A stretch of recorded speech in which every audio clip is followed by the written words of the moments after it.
Hey, what's up, and welcome to my corner of the internet. So, boom, I'm gonna try something new, and hopefully it works out. ご飯もどくに So, going through the internet, I got triggered by this list of like the anime Mount Rushmore, and I was like, it's been a while since I've been like triggered, but this like really like blew my mind. I was like, wait. No, actually, let's just start off here. Check this out. I don't respect no anime list, no tops list that does not have Yu Yu Hakusho. I'm just gonna say that right now. Just gonna put my opinion out there, straight up facts. So boom, now that I got that out of the way. So within this picture, it shows Goku, Ichigo, Naruto, and Luffy, and talking about the GOATs of anime. So I'm gonna just keep it a buck with you. I have some problems with this, and I want to just start off first and foremost. I don't think a Mount Rushmore of anime can just be 4 animes. I just don't. I don't think that's very realistic, and we're gonna get into it. So I'm gonna start with the 2 that deserve to be on this list, regardless, and I don't respect anybody else's list that doesn't have these 2. Yeah, second. One Piece and Naruto deserve to be on this list. Absolutely. No argument here. I might even talk about them a little bit, but there's nothing really to say there. Now, Bleach does not deserve to be on this list. I understand what Bleach did. I understand how great and important Bleach was for the development of anime and how many of its influences are now in today's animes and how it is going to continue to influence and it's coming back and stuff like that. But the way the Bleach anime ended and how the story progressed, sorry, it's a no from me, dog. And that's just one of the issues with this list. This list is very narrow. It doesn't really give a lot of discrepancies. And I'm gonna be honest with you, I know someone right now in like real life who probably never watched any of these shonens.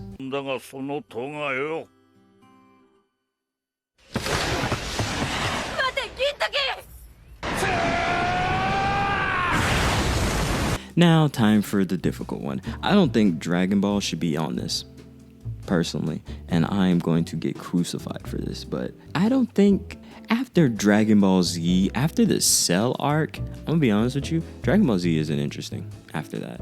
I didn't watch Super. I just wasn't enthused, and I did have a piqued interest, but seeing that nothing mattered and no deaths were really happening, Dragon Ball Z to me hit its peak a long time ago, and now we're just reliving a nostalgia train, and I think it's still one of the best shows ever. But I don't think Dragon Ball Z should ever be in this. I think Dragon Ball should be. That distinction will make me happier because what Dragon Ball did and how it was shown and what it did for anime is very important. But Dragon Ball Z past the Cell or even past Majin Buu, yeah, I'm not really feeling it.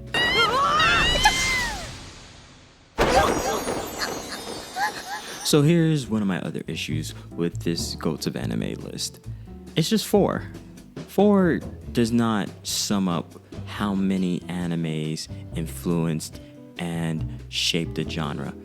When I see this list, it feels very, I hate using this word, but it feels like it's just very mainstream centered, even though this list lacks. Like, I could easily talk to someone and have a conversation about the other GOATs of anime. And that could be Cowboy Bebop, that could be Death Note, that could be Full Metal Alchemist, that could literally be Trigun.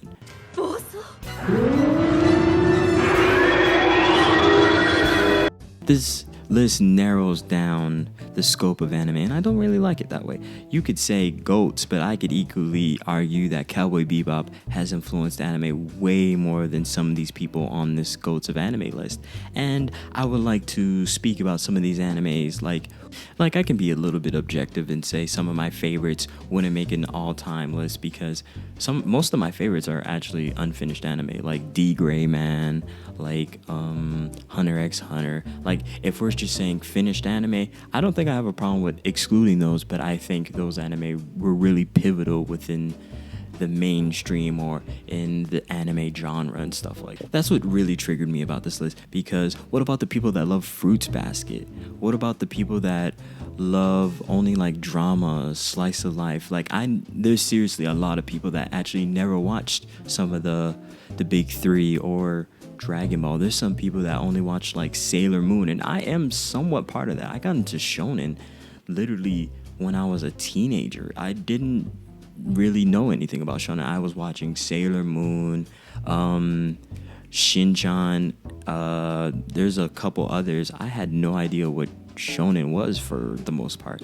And also, where do you put Code Geass?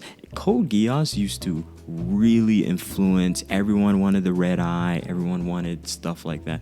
Like, come on. Like, what are we talking about right now? Like, it feels very weird how this list was constructed. And I get that it's just someone else's list and someone else's opinion, but I saw so many people agreeing with it, and I just was like, nah.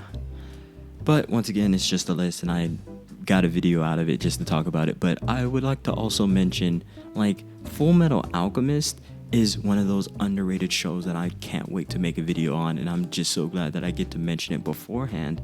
Like, Code Geass, I can't wait to I'm going to rewatch Code Geass just to make another video about it. And I say another because who hasn't made a video about Code Geass? But I think I could do some more justice to it and really talk about some of the themes and deeper ideas expressed within that.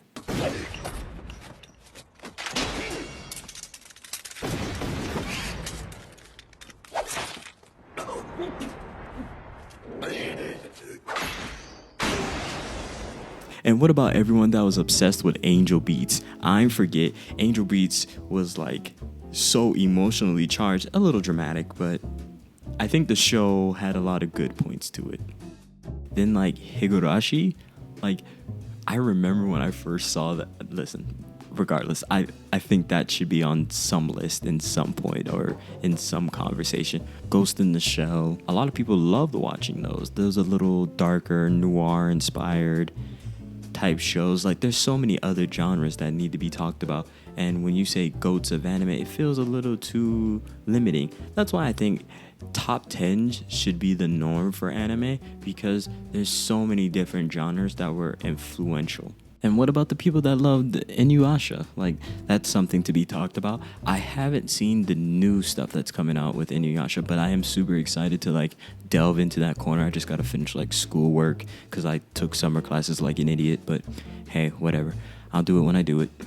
I guess this list got me a little triggered because I think there's a lot of anime that I have had the pleasure of watching, and I've gotten the pleasure of rewatching and seeing what I really loved.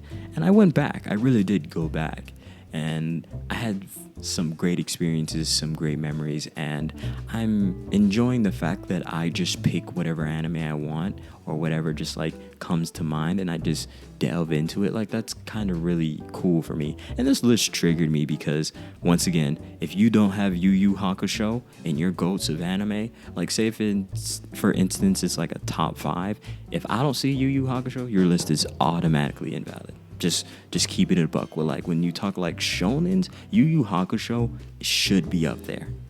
And also Shippuden was fire, but I think the first Naruto needs more love. Just personally, like we forget how much like the tuning exams and some of those fights, like Dragon Ball Z, if I remember correctly, Dragon Ball Z came on before, and it was during the same time that he was fighting on Namek and the tuning exams were coming on. Like, I used to be pressed to see that like every, what was it, Friday? I'm remembering either it was Friday or Saturday, one of the two.